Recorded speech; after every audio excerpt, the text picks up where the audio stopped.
Welcome to my living room. My name is Lana, and I'm always happy to share, to tell my stories, and support and serve in whatever way I can.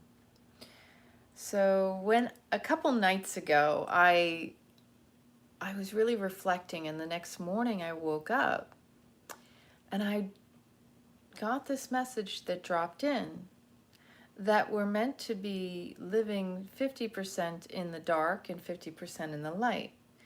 Now, life is about polarity. Life is about the contrast making the whole, meaning the yin and the yang make up the whole, the true and the false become negated when they're in balance. Everything is a this or that, but when it's in its perfect harmony and its balance, neither appear to be, but without the other, they cannot be, because every aspect, when it is out of balance, has a counterpart. We all need an adversary. The villain needs the victor. You know, the superhero needs the criminal. The police officer needs someone to arrest. To have a military, you have to have a war. Like, if you really start to look at life, and this is the imbalance, if you prepare for something, then you're going to draw and attract that to you. Which is why so much of the law of attraction was misunderstood, because it didn't speak about the unconscious, demoting beliefs and stories running around in our own heads. It's real easy to come up with affirmations and to fake it till you make it. But if you have a demoting mindset around the belief you're trying to create, the affirmation, if you're saying, I am abundant, I am powerful, I deserve, etc., etc., and you don't believe that unconsciously, deeply within your subconscious, there's something in you saying, yeah, right, whatever, that's not true for me. I don't believe that. It's like fighting yourself. So this is why it's so important. The only way to recondition, there's not the only way, actually. First off, one way through to the mind is to work with the body, because we have to shake up the stuff we've stored in our body physiologically. We manifest and lodge the misalignment with the mind into the body, hence why we feel out of alignment physically. It's all connected. But again, the way to reprogram is to start looking at what you do like, shifting the focus from the negative to the positive. But you have to practice. That's why we practice, why we have a daily meditation or physical exercise. Your body isn't going to just become fit and perfect the way you envision it. If you visualize it, yeah, that's a great thing. But you actually have to take action to do something and practice. Because that's what leads up to, because you need practice to progress. Practice makes progress. In order to progress, you have to be devoted and continue to work on whatever it is you desire. That's not just in the thinking, but it's also in the physical activity. Now, with gratitude, to shift the focus from the negative, the things you dislike. If you're only looking at, I don't like this, if you're only fixated on the problems, you're attracting more of that. Look at your life and ask yourself, are you reliving some stories that you keep telling yourself? Or are you able to recognize, oh my gosh, I'm being really negative, I need to kind of work on this. Like, that's not true, even though my mind's trying to speak as if it is. I remember when I was younger, for a very good portion of my life, it was easy for me to find things that were wrong, to find the negative in things. In a certain sense, I have this mindset to always seek to solve and fix things. I do know that about myself. I know that's a pattern. If you don't know your patterns, if you don't know yourself, then you're unconsciously being motivated and driven by unconscious, subconscious programs. That's why it's so important to have a daily meditation, to have a practice, a reflective time to look at what is my mindset, what are my thoughts, what is going on below the surface. So when you sit in meditation, yes, all these thoughts come up so that you can be aware of what's going on when you're not paying attention. Because tension is built up from the inattention to the details, to the listening, to the wisdom of your body and your mind. There's all sorts of stuff going on, and a lot of us are out there instead of going in here. The more you're willing to go in here, you'll start to see the correlation and the mirroring around you. Oh my gosh, I was just thinking about that, and there it is outside of me. When you have a deja vu or you have an experience, it is reflecting what's going on within you, because you create your reality. And the more you decode yourself, you get to the deep lower levels of what drives you, what motivates you. I don't care if it's your astrology chart and you know it inside and out. Your human design, your life codes, your enneagrams, your personality, your Myers-Briggs. The more you're willing to go to the depths of getting to know who you are, nobody can tell you who you are. The more work you're doing on you, the more you're going to be able to unravel the stories. You're going to be able to confront yourself and recreate your stories. So if you find, oh, this is a pattern I've had in my life, you have repeated stories, but there's different characters. And we go in through these different relationships in our lives and we wonder, well, wait a minute. I experienced the same problems with the last person I was with. The only way you're going to start to notice that is if you're honest with yourself and you reflect upon, wow, there's a common denominator here.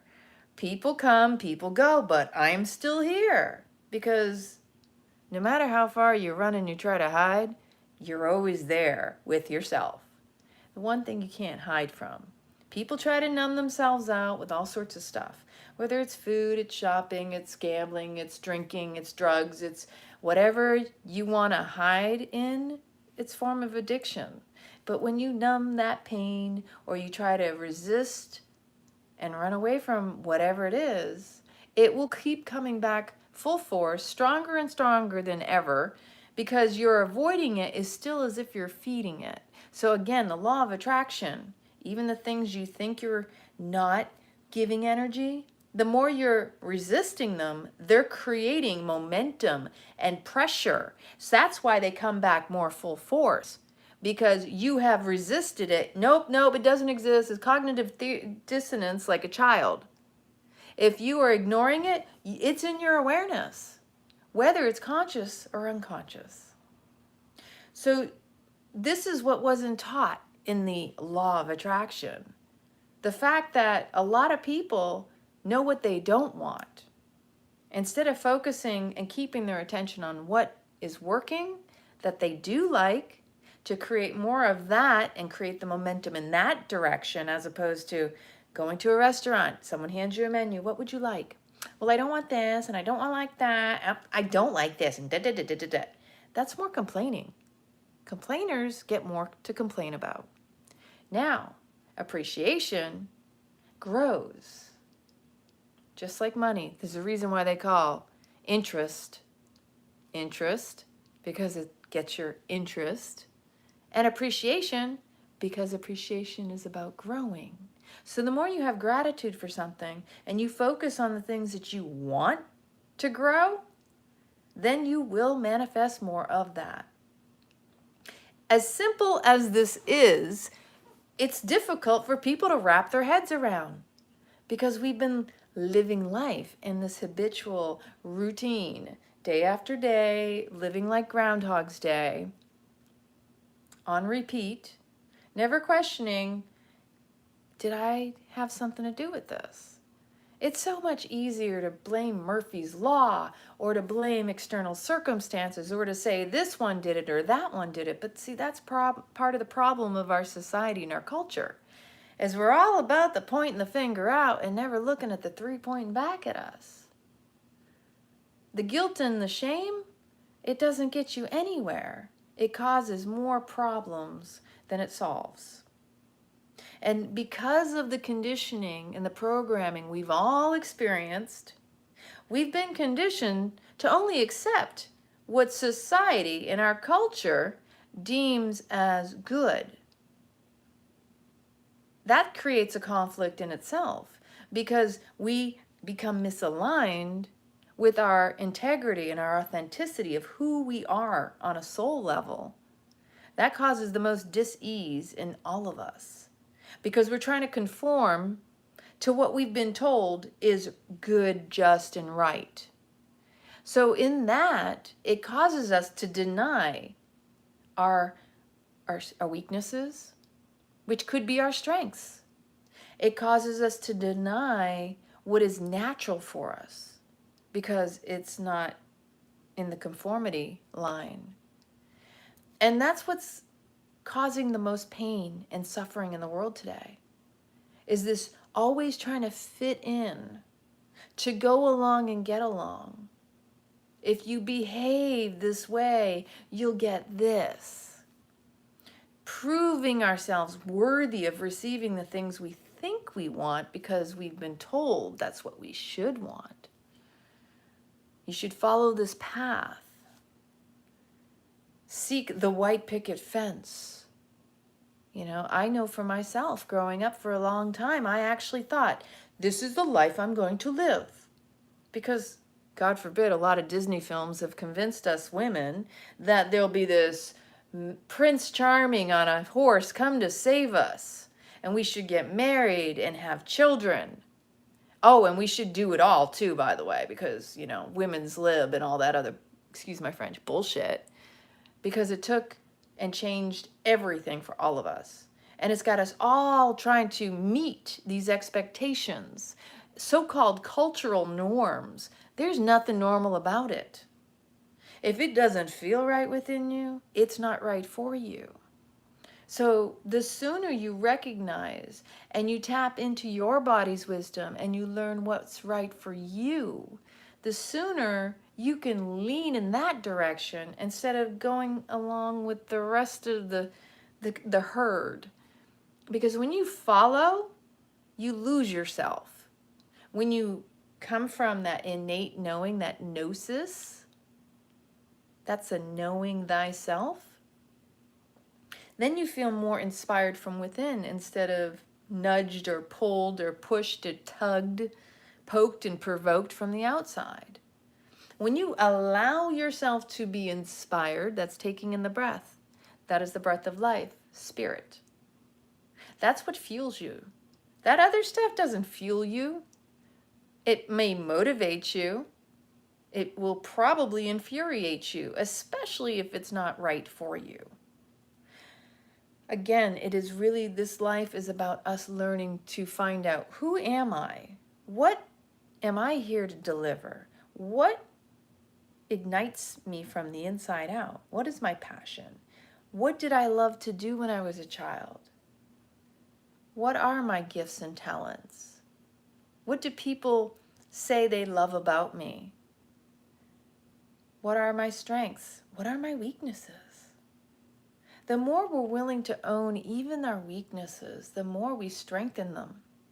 There is no such thing as a weakness. It's just an untapped potential.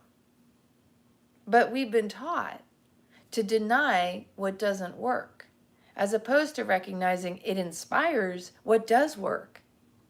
Because again, this is that duality, that trick, that trap. The more we deny one thing, we deny an aspect of ourselves.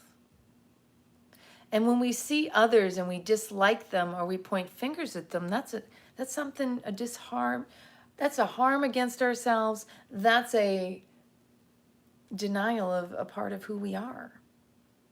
It's real easy to choose, pick and choose what you like, but it takes a strong, conscious individual to step into their power and to also own their dark. To integrate that shadow makes you whole. And we need to normalize that wholeness, not this fragmentation. Because fragmentation is a pixelization. It's picking pixels, picking apart. You can break down all sorts of words and really find more meaning within them. Gnosis, just the word there, no. Gnosis.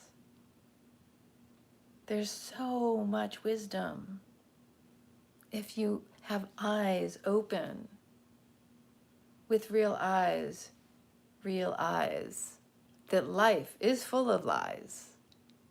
That sometimes when we take through the pupils, which are students, we have temples, which house, what does a temple house?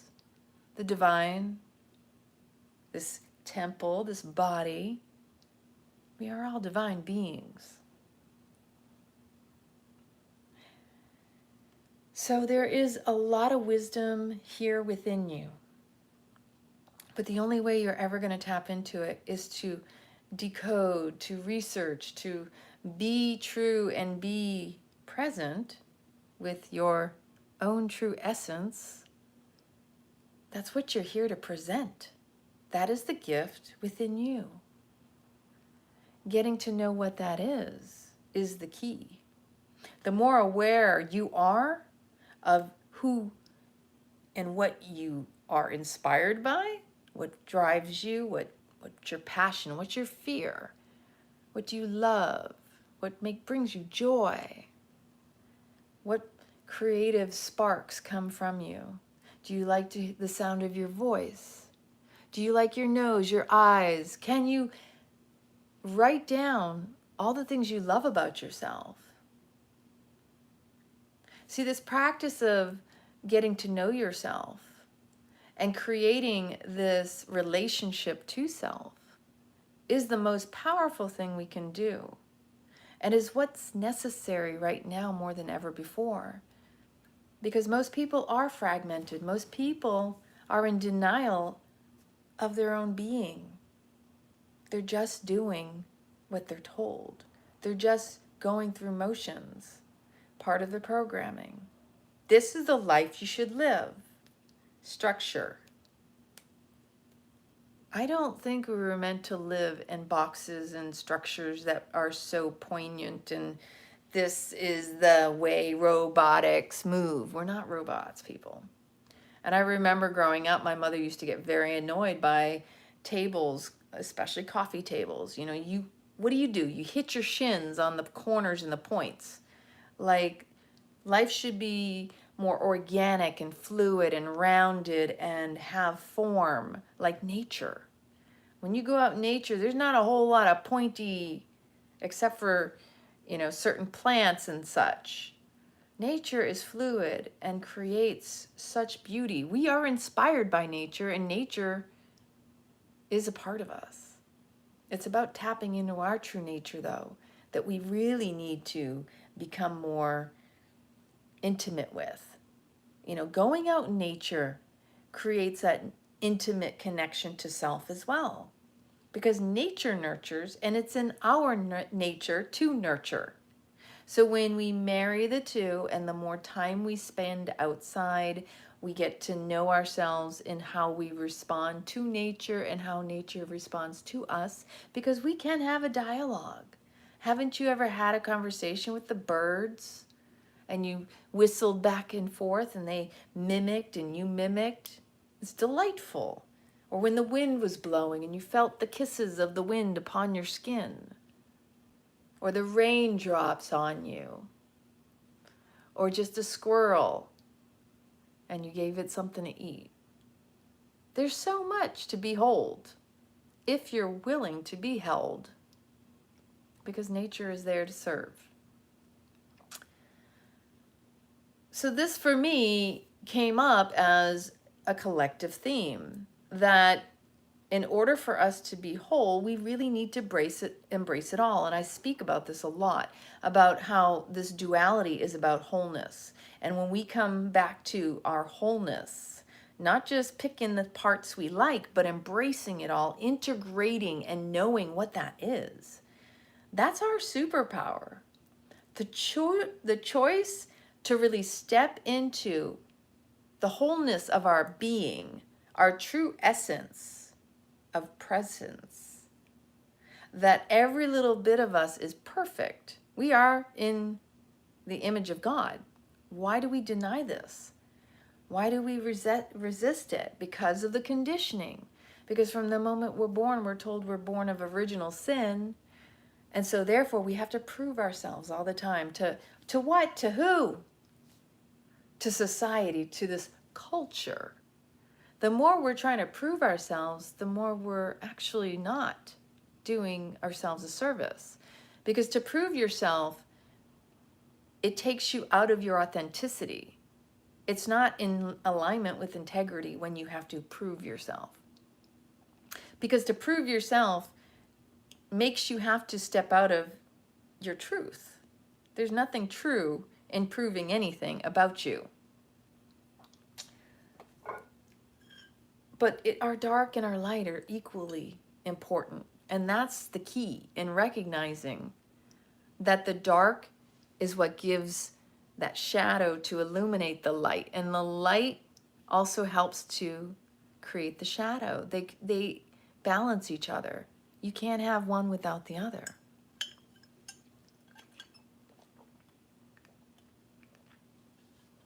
Hey there, Carl. So as I was sitting with this, where we're at in society, a lot of people are stuck in their dark. And there are those who would like to see us stuck in the dark, because if we're stuck in the dark, we lose the hope, we lose the spark, we lose the inspiration. But sometimes, believe it or not, that could be the biggest blessing and gift, to be stuck in your own shit. Think about that. I've, over this past year, had to realize that sometimes being alone and feeling alone, even though I'm not, and I know I'm not, I mean, maybe I am in my house, but I have my dog. But I sense, my knowing is that I know I'm not alone. There are just things I can't see, beings around me. That everything is energy, and that I feel at peace in knowing that I don't believe in such a thing as death just of this body. The body, it may expire, but your essence continues to traverse lifetimes, to transition its energy. It's meant to stay in motion. It never extinguishes. It never goes out. We just travel from one dimension or one reality or one existence or universe, whatever it is. It's part of this, whatever this is. And I think that's beautiful. But why not get things right here in this existence? I know it's easy to want to think, oh, I want to go elsewhere. Oh, I don't feel like this is my place. I feel like I want to go home. You know, some of us have felt out of place in this world, that we don't belong, but we do, or we wouldn't be here. The reason there's that push-pull is because something within us is misaligned.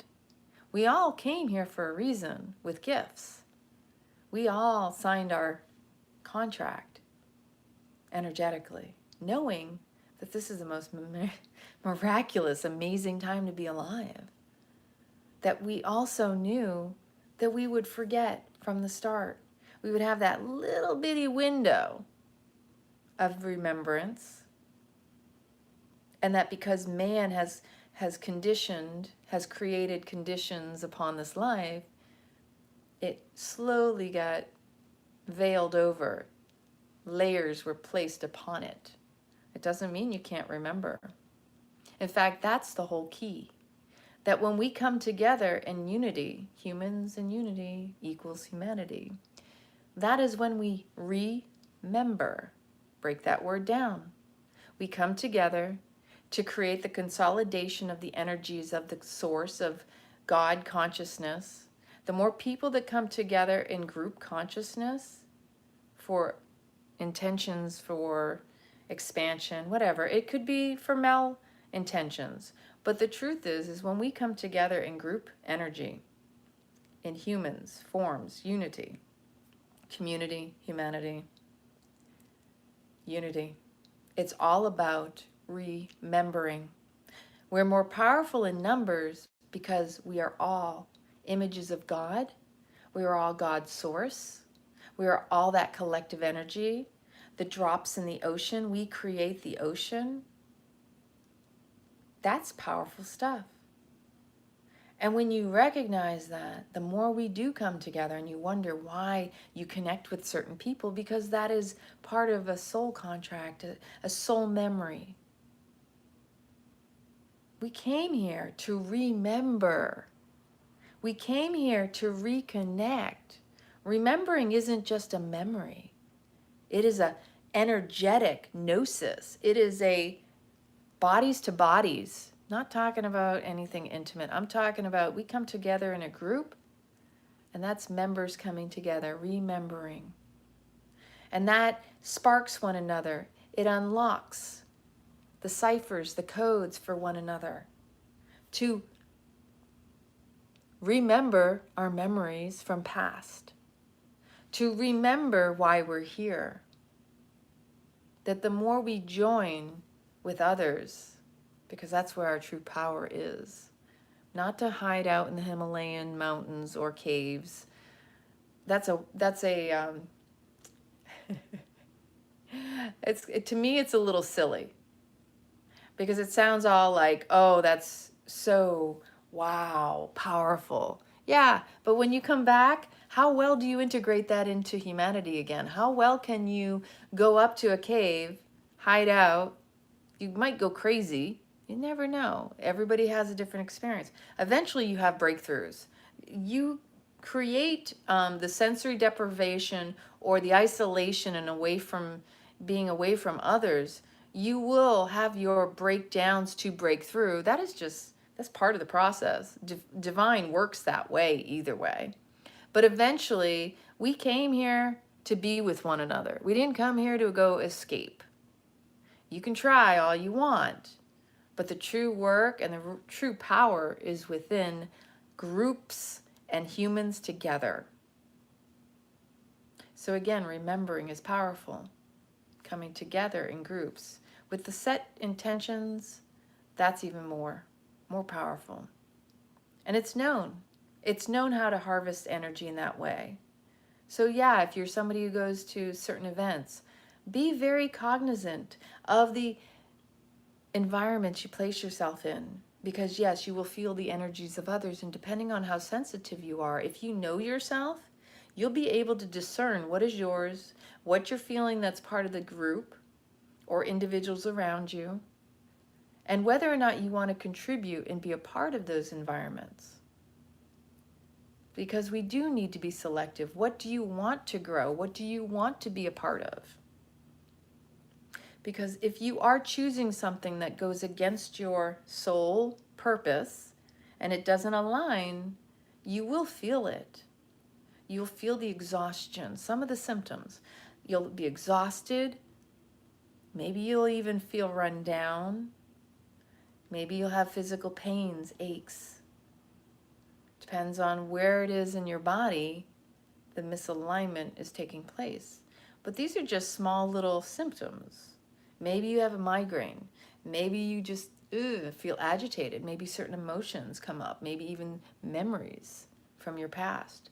Because again, we get triggered when we have trauma that's unresolved. And whenever you're triggered by something sets you off, that's your work to do. We can try to run from it. We can try to deny it. But until we face it, it's going to linger. Because what you don't face, it festers. And it will linger longer until you're willing to lean in and listen.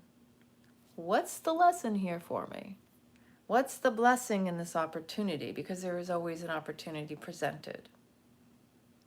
So 50% dark, 50% light, that's what creates the whole. Duality. You have to have the parts together to be whole. We can try to deny the dark in favor of the light, but they both equally help the other. Again, adversaries are necessary. You can't make these words up, I swear. In order to lead you in the direction you're meant to go. Pain is a great teacher too. And I've spoken a lot about pain. Pain is our biggest teacher because wherever you feel pain in your body, the tension is trying to get your attention. Can you breathe into it? Can you soften when you send the prana, the breath, to those areas of pain? You can use your prana, your breath, to heal yourself in those areas. But most likely when you feel pain, that tension is just saying, it's screaming, it's trying to get your attention. It's asking for your acknowledgement. Sometimes just going, hey, you know, I notice this pain. What is this? What is the lesson here? What are you trying to tell me? When you actually are present to your pain, you'll notice it'll start to soften. Like I've had this shoulder's really been bothering me. I had to go to the chiropractor. And I know it's not just my shoulder. And I sometimes overextend. This is the right arm. This is my giving. This is my controlling side. This is my, gotta do it all. And I know that about myself. Sometimes I have to soften and go, okay, you need to lighten up and stop trying to take care of everybody else. You need to take care of yourself. That's the most humbling lesson I've had to learn for myself. It's not always easy to step back and go, okay, self-love and nurturing. Taking the time out and going, you sometimes have to say no to others.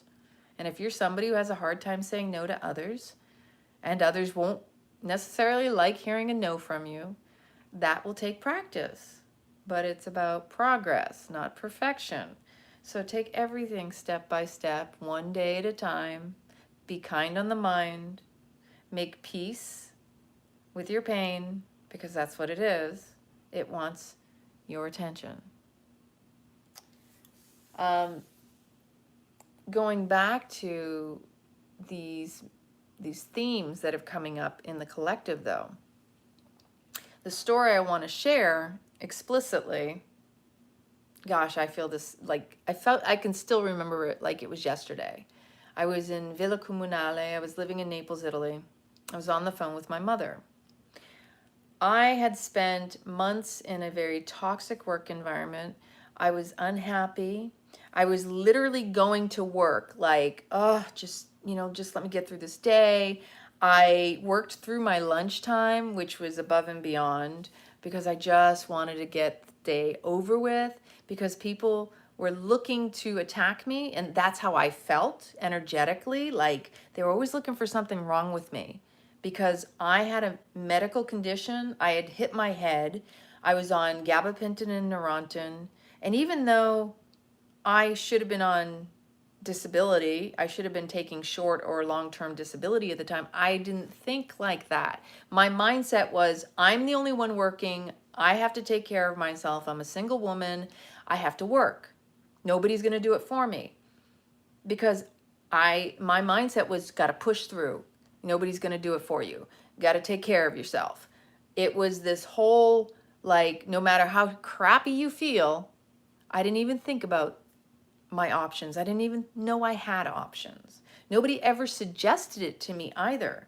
I even went to the military doctors, which, because I was on a military base, they're not going to think in terms of short or long-term disability or anything like that. Not once was it ever recommended to me. And my own company didn't even suggest it. Even when I explained to them that I was having struggles with the workspace because it was too cold and I was freezing and it was causing the pain. I literally couldn't sleep on my left side. The gabapentin and Neurontin, it took me 4 months of taking it before I realized it was non-narcotic with narcotic-like effects. I was witnessing my own mind really freaking out. Like, I was seeing, this is not me, this is not my behavior. I did not like the anxiety that was coming up at the time. I had to take it every 8 hours, and coming up at the 8-hour mark of the next dose, I was feeling this like anxiety and stress. And I'm like, this is not normal for me. I was very much aware of my own thoughts and the sensations it created in my body. And it never really got rid of the nerve pain.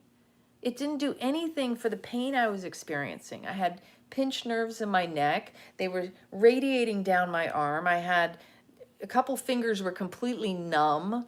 My wrist was really messed up. I had nerve pain across my forearm and my arm. I literally walked around holding my arm. It hurt to turn my head around. I had to drive my car to work. It was just me. I was driving a Mini Cooper on cobblestone roads because I lived downtown Naples. I literally had to prop up my entire left side with pillows. I could only sleep on my right side, which created this other issue because when you're crunching only one side, it was very challenging to sleep at night for me. And on top of that, I would have to go to work. And so I was pushing and pushing every single day for over 6 months plus, because this pain situation happened in about August of 2007. So it was a good 6 months, up into not even 6 months. I was on the meds for 4 months before I said I can't take this anymore. I did steroid injections, which all of this stuff has side effects. And I was working with unprofessional military people, and the government didn't want to reprimand because there was a whole buddy system thing going on. I mean, really, it was the most toxic work environment I'd ever worked in. They would take stuff off of your desk and then act like a bunch of assholes, and they'd curse in the office. I'd be on a phone and they'd be F this and F that, and I'd be like, could you lower your voice? And my person is saying they can hear you, and they're like, no, they can't. I'm like, and I've got an officer on the phone that says, here, if you want to hand the phone to them, I'll tell them exactly what they just said. And they gave me attitude, and it wasn't just me, but it created this tension between military, government, and contractors. I was a contractor at the time, and the people around me were all scared of losing their jobs. They were hiding in their cubicles. Nobody would speak up for anybody. It was ridiculous. And meanwhile, I was trying to advocate for myself because nobody else was doing it. And then I was also trying to advocate in the sense that, hey, if I'm having trouble, this is a problem for all of us. And so there was no reprimanding. They had a young sailor who ended up being reprimanded months later because he tested positive on cocaine, because nobody was actually being mentors to these young sailors. So what transpired with me being under the radar? I was literally going in every single day, and they were looking for problems and things to pick on me about. They weren't trying to accommodate me. They considered me a troublemaker for my health conditions. It's the most backward situation I've ever experienced. At a certain point, I knew how unhappy I was, and I was seeking to find another position with NATO. I went on several job interviews, and I was really hoping that I wouldn't have to just quit that job and that I would find something to transition into. That was what I was pushing through. I was tolerating the toxicity, thinking I would be able to move on to something else. Because in my past, I'd been able to move from one position to another. When one job went out, I was always finding, because my career, I was known for my professionalism and my expertise. So I never had to really seek out work. People actually offered me jobs. But in this case, because I pushed it past the limit, they created a bad reputation by spreading rumors, and unfortunately, the circumstances were not the truth of the situation. So one day I went in, and the one sailor who had a problem with me he thought I ratted on him for cursing, when in reality it was just a situation where he was being unprofessional, and it wouldn't have been just me, but I was an easy target. He didn't like the fact that someone spoke up about his unprofessionalism. So he decided, and I don't understand why he did this, but he chose the cubicle on the other side of me. We had moved from one space to another in a help desk. It was all open with these kind of plexiglass glass cubicles. And I was on the phone with somebody, and he was on the other side, and he proceeded to curse and talk loud. I could not hear the person on the phone with me. And I just used my knuckle, and I kind of made a little tap, tap, tap with my ring. Not these rings, obviously. And I tapped with my ring, and he waited 20 minutes after his phone call, and after he created all this like drama and emotions within him. He was totally unable to regulate his own emotions or be mature about the situation. He stood up and over the cubicle, pointing his finger at me, "You better watch yourself. I've had enough of this. I'm done with this." And he was going off on me, accusing and pointing fingers at me. And I didn't even shake his stuff or anything. I just simply made a request. "Could you please lower your voice? I'm having trouble hearing my customer on the phone." But he had a chip on his shoulder from previous. And this was his justification, an opportunity to blow up, you know, because that's professional in a workspace. They had a new Navy chief, and he walked in and he turned around and witnessed this happening, and it was very unprofessional. In my days when I was in the military, that was grounds for an Article 15. Losing your military bearing, unprofessional behavior, becoming a military person, threatening someone. I mean, there's a whole litany of charges that could have happened. So the chief comes in and says, "Slocum, stop, come with me." And I thought to myself, finally, because I never once stood up. I was still sitting in my chair. I'm thinking, finally, maybe someone's going to speak some military bearing into these people, some professionalism. This person was new. And just being what he witnessed, that was a straightforward. Nobody was threatening to him. He was the threatening individual. My other colleagues were all hiding in their cubicles. Nobody would speak up. They didn't want to get involved. This is how ridiculous this environment was. Everybody was afraid that if they spoke up, it would get them in trouble, which is the most stupid thing ever, because humans in unity. Again, it's about unity. When you think only for yourself, you're only in your survival mode, then you yourself are actually creating yourself more problems, and you don't realize it, because when you don't speak up for another, nobody will be available to speak up for you. You know that old proverb? It rings true. Later that afternoon, I went to lunch, and I had another altercation with somebody else who was unprofessional. It almost brought me to tears, because it was just like I was trying to eat my food in the snack room. We weren't allowed to eat food at our desks anymore because the military had caused a problem there. So everybody got to suffer, even though they were still doing whatever the heck they wanted. I had a young woman who was a Navy sailor turn around and stand over me, telling me that I needed to leave because they were going to have a meeting in there. And I said, "Can I eat my food in peace?"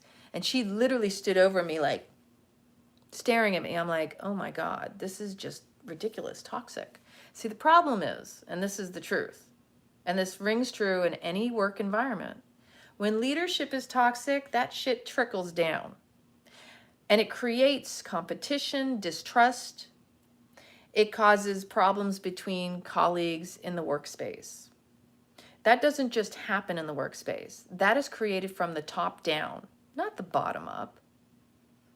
So then I go back to my workspace, and one of my colleagues asked me to come out to the hallway, and she explains to me that as a result of what transpired, which was not my doing, I was asked to leave because I was the cause of hate and discontent between the military, the contractors, and the government. And I was like, wow, I shouldered a lot of responsibility all of a sudden, and it didn't make sense, but it showed that I was a scapegoat. I tried to seek out my manager, who was another piece of shit, because he didn't like me, and he was the type of person who fell asleep at his work, and the government didn't like him. That's a whole nother story. I mean, I can talk shit, but the truth is he wasn't a professional either. He was just part of the buddy system from my company. And then it turned out the program manager was just as bad too, because when I tried to get in touch with him, and he never, they're all promises and lies to your face, because nobody followed through with anything they promised me. In fact, they were ready to wash their hands of me, because as far as they were concerned, they got rid of a troublemaker in their mind. People who called them out, they don't like that. So they let that go through the grapevine. And I came from a very high level security job.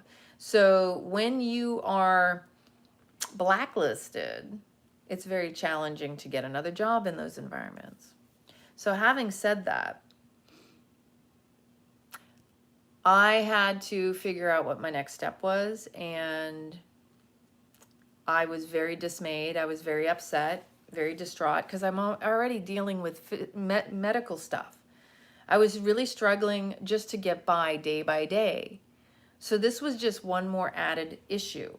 I was having physical problems, trying to sleep, and that happened in February of 2008. So it wasn't even 6 months after this medical situation occurred. And I remember, and I was also having trouble with my relationship, because my boyfriend at the time was that wasn't any butter. It was almost like the toxicity everywhere was just really bad.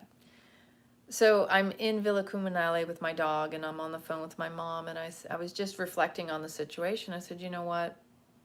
I can own this, because I wasn't making the choice to change my circumstances. God made the choice.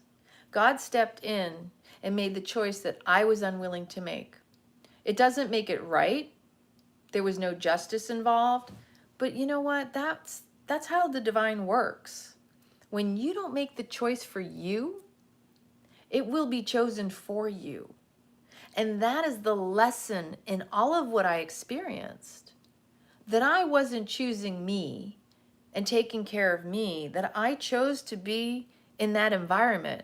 I could complain about it all day, but does that make it right to stay? And that's the theme that I see for the collective right now. And when I talk to people, why are you choosing to be in environments that aren't conducive and supportive of your growth and your mission and your purpose here in this life? If it is not nurturing you, why are you continuing to push through? That is the collective theme I see going forward from this moment. Are you going to continue to go along to get along, pushing through what you don't align with, that your body senses? Because pain in the body, misalignment in the body, because it's all about structure, and everything starts with self. And if your body is out of alignment, imbalanced, your foundation, your structure of your skeletal system is out of whack, that's because it's not aligned with this. It's a reflection in the mind. It's always tattling. Your thoughts, stories, beliefs, perceptions, all of that up here is being reflected here. So if you're pushing through, you're in a toxic relationship, you're in a toxic work environment, you're living somewhere you don't like, you're still complaining about it, you're creating more of it, and it's creating all the discomfort and disease within you. If you don't make the choice to change those situations, to walk away from them, it will be chosen for you. And then you'll feel like the victim of your circumstances, when in reality, it's an imprisonment of your own mind. This is the short version of it, but I, for myself, never want to experience what I went through back then, knowing how unhappy I was, and I was choosing my unhappiness. How screwed up was that?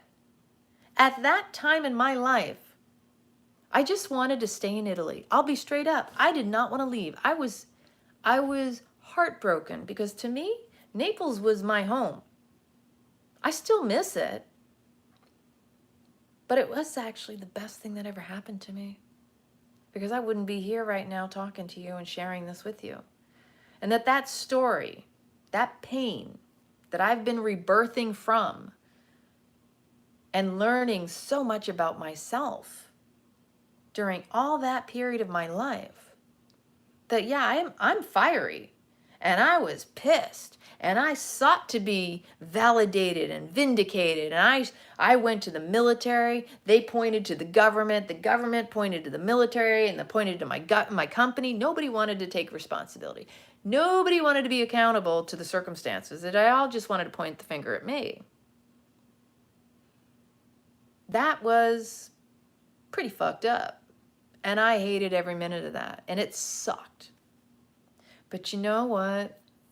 If it wasn't for those experiences, I wouldn't know my resilience and my strength. And that change, if you don't choose it, it will be chosen for you. And change is inevitable. So, the sooner you choose, the sooner and the less you'll suffer. Suffering is a choice, people. That is the one lesson I have learned through and through and through. At any moment I am choosing to suffer or pain or anything, I can look in the mirror. That's what I encourage each and every one of you to do. Look in the mirror and just say to yourself, you are choosing this. You are so clever. Enjoy it. Bask in it.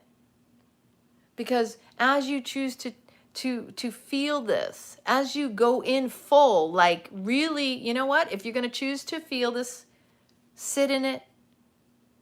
Just really sit in it. Because the more you sit in it now, the less you'll sit in it later. Don't wallow in your misery. Like really be in that misery. Like really be like, oh. And what brought me here? Ask yourself, inquire, be like a child and curious enough to really go, so why am I suffering? Why am I choosing to suffer? What am I so attached to that I can't let go of? What expectations do I hold that I'm resisting the flow of my life? Because when you're in alignment with your soul, everything will flow. Yes, there'll be little edges, little bumps here along the way. But those will remind you of your attachments to expectations, to the way you think things should look, sound, smell, taste, touch, whatever. And when you become more aware and you fine-tune your spidey senses, your 5 senses, your intuition, then you're going to be like, oh yeah, we've been there. It's not so bad. Oh yeah, let me go look in the mirror again. You're choosing this again. And at any moment you can choose not to. You can choose to feel a different way. And when you're looking at yourself in the mirror, it becomes comical. You see the divine in the suffering. You see the beauty in it. You see the divine in the comedy of this life. Because it is all being served up on a silver platter for you. It really truly is.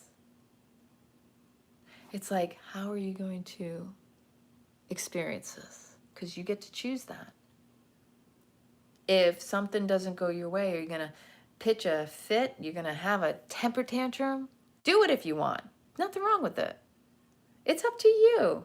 Maybe you want to have a temper tantrum. You want to feel what that feels like. Maybe you want to get rage. You want to get angry. You want to yell. You want to scream. You want to just shake it all out. Well, maybe that's what you need. There's nothing wrong with it. There is no right or wrong.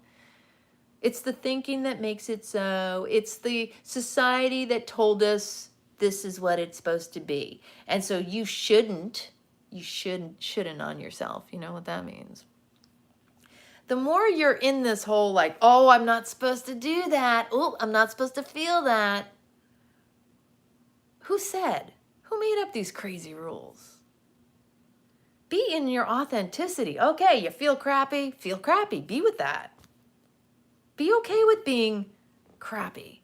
Be okay with not being okay. Life is not all rainbows and unicorns. But you can have that too. And again, the higher you're willing to go, the lower you're willing to fall, because you can't have one without the other. that if you're going to go in like all in, I want deep-seated, passionate love, just know at some point there will be deep-seated, passionate pain, because that's the duality and the fluidity of this life's game, that we will receive one experience and equally the extreme of it on that pendulum, because that is the divine comedy. And that's the cosmic giggle. The recognizing that it's all sacred. It is all divine. It is all perfect. And just like an orchestra, just like a song, it's meant to be played. And when you know the rules, you can play better. Instead of resisting the game, why not just be a better player? And you should be starring in your own show. This is all the world's a stage. You should be the star of your show. Don't deny yourself. Why would you want to be an extra in someone else's? Life is a choice, period.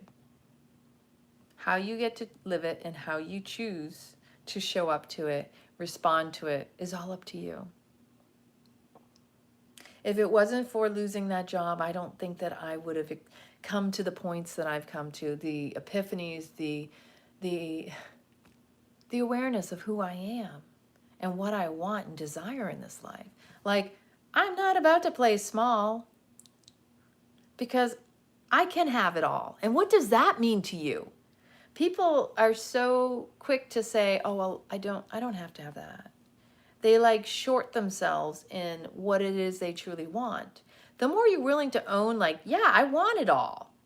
What does that look like to you? What is all for you? Experiencing life fully, richly, to me. It's being able to just really be present. Having it all is experiential to me. It's not about acquiring things, although that's nice too. And why would you poo-poo on any of it? Just because someone else likes it and you don't, that's just a comparison. So recognize that when you are comparing yourself to someone else, you're saying, oh, well, you know, I can't understand why somebody would want. It's not up to you. It's none of your business. Take yourself out of those old mental constructs. You don't need to get caught up in other people's drama or trauma. When the moment you start judging another, you're breaking your own heart, because you're dismissing yourself and you're placing more attention on what someone else is doing than what it is your own heart wants you to be leaning into and doing. Your own soul, it wants to be free, to express, to experience this life. And so when we get caught up in the outward stuff of what others are doing, that's drama, trauma. Why not be present with the essence of our soul? That's the gift we're here to present. So that is my story for this evening. What is it in your life that you are choosing? And remember, sometimes by not making a choice, you are still choosing your experience. Complacency is not an excuse to be complicit in your discomfort. Sometimes we get caught up in our own pain, and because that's comfortable, that's why we continue to stick it out. This is why addiction, codependency is powerful and strong. The fear of the unknown can keep us small, and that fear is more the motivator versus the inspiration of love and trust, of knowing that everything's going to work out. But you must know it is always going to work out. You just need to be able to trust in yourself. So get to know thyself through and through, inside out, upside down, all around. Because when you know you, how powerful you are, nobody else will have control over you, nor will they be able to choose for you. Don't choose your pain and your suffering unless you want to. And then if you are, be in awareness of that. It's up to you. You can have it all, whatever that is and whatever that looks like. You are the master manifester of your life. So if you enjoyed this video, please click the subscribe, click the notification bell for me so that you know when I go live. And let me know in the comments how this may have inspired you. And if there's anything else I can serve, any other stories, any other, whatever it is you need, let me know. And I am here to serve with so much love and gratitude from my heart to yours. Know that you've got this. It's in your hands. And the hands are an extension of the heart and the lungs. Many blessings, lots of love and light.